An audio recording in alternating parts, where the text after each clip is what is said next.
Fala galera, beleza? Eu sou o Murilo do canal Teoria em 5 e na aula de hoje a gente vai continuar o nosso assunto de ótica e vamos falar um pouco sobre espelhos esféricos e lentes esféricas também. Se você ainda não viu as nossas últimas duas aulas sobre espelhos planos e refração, eu sugiro você dar uma olhada antes de começar a ver esse vídeo, beleza? Então bora lá!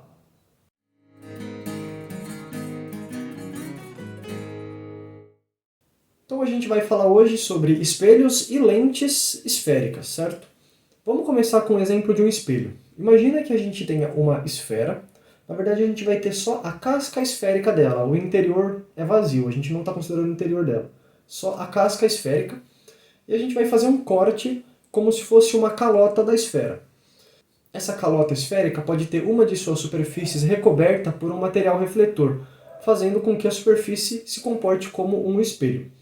Então, o nosso espelho vai ser essa calota esférica, e a gente consegue associar alguns elementos geométricos ao nosso espelho. O primeiro elemento que eu vou destacar aqui é o eixo principal do nosso espelho. Em seguida, a gente vai ter o centro de curvatura, que vai corresponder ao centro de curvatura da esfera, e vamos ter também o vértice, que é o ponto onde a calota esférica intercepta no eixo principal.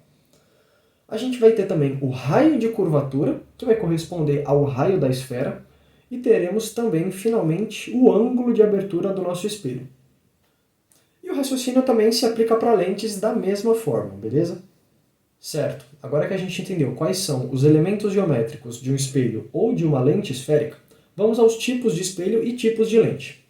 A gente tem basicamente dois tipos de espelho, côncavo e convexo. E a gente vai ter 6 tipos de lentes diferentes entre si, como vocês podem ver aqui ao lado. Para a gente entender o comportamento óptico desses elementos, a gente precisaria utilizar os conceitos de reflexão e de refração também, que a gente viu nas duas últimas aulas. E a gente pode fazer algumas aproximações no modelo quando as condições de Gauss são satisfeitas. E as condições de nitidez de Gauss são as seguintes. O ângulo de abertura tem que ser pequeno, menor do que 10 graus. O feixe incidente tem que ter uma pequena inclinação com relação ao eixo principal, e a espessura de uma lente precisa ser pequena quando comparada com os seus raios de curvatura. Nessas situações, a gente consegue fazer simplificações no modelo e as contas ficam bem mais fáceis. No vídeo de hoje, a gente não vai falar exatamente sobre contas, isso vai ficar para o próximo vídeo. Quando satisfeitas as condições de nitidez de Gauss, a gente consegue, ainda assim, utilizar dois modelos de espelho, o espelho côncavo e o espelho convexo, representados agora dessa outra forma, que é a forma que vocês vão encontrar nos exercícios e nos livros, na maior parte dos livros. Já as lentes, elas vão ter uma grande simplificação na sua análise. A gente vai poder trocar os 6 tipos de lentes por apenas 2 tipos, que são simplificações no modelo. Uma lente convergente e uma lente divergente. E dessa forma a gente vai conseguir proceder com a nossa análise utilizando esse modelo aproximado de lentes. A grande questão nos problemas de ótica é determinar a imagem, ou determinar o tamanho da imagem, determinar as características da imagem. Então vamos entender como que a gente vai fazer isso. Retomando o slide anterior, se a gente constrói esses segmentos de reta tracejados aqui, a gente percebe que existem pontos para onde vão os raios de luz e pontos de onde aparentemente saem os raios de luz.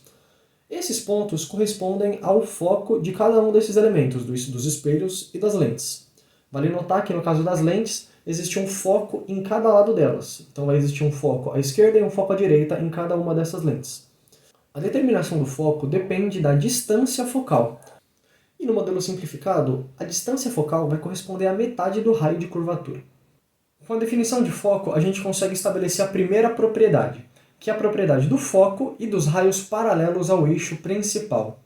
Se você tiver um raio que ele é paralelo ao eixo principal, quando ele for refletido pelo espelho ou quando ele atravessar a lente, ele vai de alguma forma passar pelo ponto focal ou a sua extensão virtual vai passar pelo ponto focal.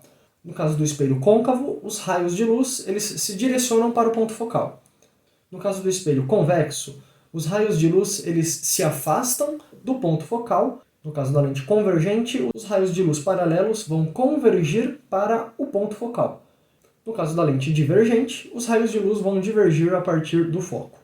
A segunda propriedade vai envolver o conceito de centro óptico. No caso de um espelho esférico, o centro óptico vai corresponder ao centro dessa esfera. E no caso de uma lente, o centro óptico vai corresponder ao vértice da lente. E dada essa definição de centro óptico, a gente consegue estabelecer a nossa segunda propriedade, que vai ser a propriedade do centro óptico e permanência de direção. No caso de um espelho, é claro que vai haver uma inversão de sentido, mas a direção não vai ser alterada por todo o raio de luz que passa pelo centro óptico, que é o centro da esfera.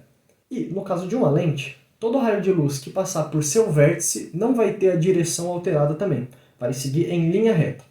E, finalmente, uma terceira propriedade que pode ser útil para espelhos é a seguinte. Em todo caso de reflexão em uma superfície especular, o ângulo de incidência vai ser igual ao ângulo de reflexão. E a gente precisa lembrar que os ângulos de incidência e de reflexão eles são medidos em relação à normal. No caso do vértice, a normal vai coincidir com o eixo principal do espelho.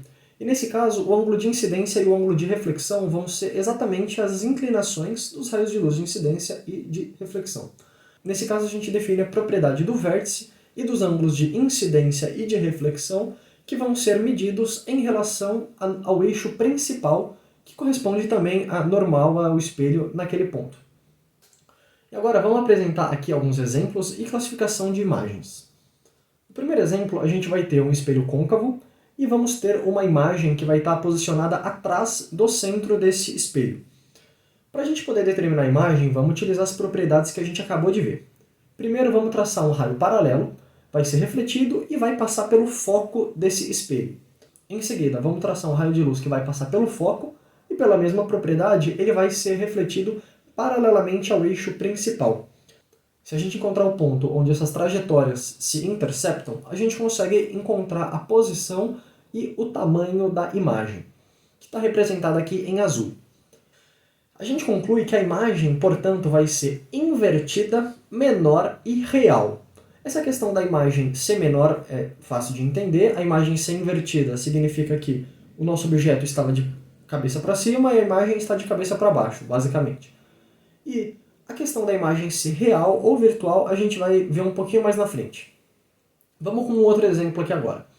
Agora, o nosso objeto vai estar posicionado entre o centro da esfera e o foco.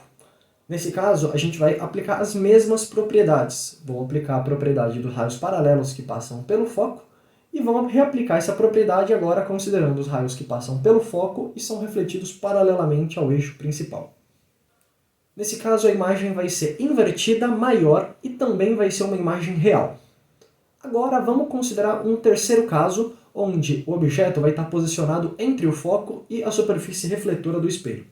Se a gente aplicar a propriedade 1 dos raios paralelos que passam pelo foco e a propriedade 3 do ângulo de incidência e reflexão em relação ao vértice, a gente obtém a seguinte situação. Como cada raio de luz está indo para um lado e eles aparentemente não vão se encontrar, a gente consegue traçar raios de luz virtuais, que vão ser extensões dos raios de luz reais, e a gente percebe que esses raios de luz virtuais eles vão se interceptar em uma posição.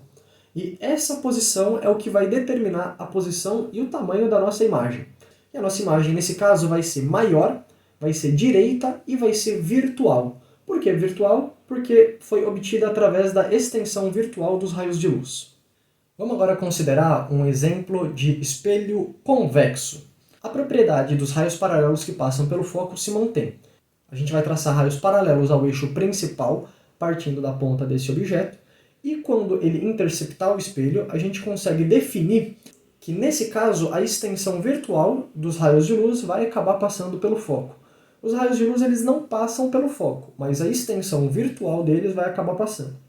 A partir da segunda propriedade, que é do centro óptico e a permanência da direção, se a gente considerar um raio de luz que aponta para o centro de curvatura, a gente consegue construir uma extensão virtual desse raio de luz e a gente percebe que essas extensões virtuais dos dois raios de luz previamente considerados vão se interceptar em um ponto. E nesse ponto a gente vai ter uma imagem que vai ser menor, direita e vai ser virtual também, porque é resultado da intersecção de extensões virtuais de raio de luz. Vamos agora para o exemplo de uma lente convergente. Se a gente posicionar um objeto atrás do centro de curvatura da lente, a gente consegue aplicar as propriedades dos raios paralelos que passam pelo foco e a propriedade da permanência de direção quando o raio de luz passa pelo centro óptico e construir uma imagem a partir da intersecção desses raios de luz. A imagem, portanto, vai ser invertida, menor e real. Se o objeto estiver posicionado entre o centro de curvatura e o foco, a gente aplica as mesmas propriedades, só que dessa vez a imagem ela vai ser maior, invertida e real. Agora, se a gente tiver um objeto posicionado entre a lente e o foco, o que vai acontecer é que quando a gente aplica as mesmas propriedades, de raios paralelos que passam pelo foco e a propriedade 2 dos raios de luz que passam pelo centro óptico e a permanência da direção, a gente percebe que esses raios de luz eles não vão se encontrar em nenhum lugar. A gente consegue construir as extensões virtuais desses raios de luz e perceber que eles vão se interceptar em algum ponto. E essa intersecção permite a obtenção de uma imagem maior, virtual e direita. Bom, galera, então essa aqui foi a nossa aula sobre espelhos e lentes esféricas, espero que vocês tenham aproveitado. Na nossa próxima aula a gente vai falar sobre a equação de conjugação de Gauss e um pouco sobre os métodos analíticos envolvidos aí em ótica. Galera, se vocês tiverem qualquer dúvida, qualquer comentário ou sugestão, coloquem aqui embaixo nos comentários pra gente. E é isso daí. Bons estudos e até mais!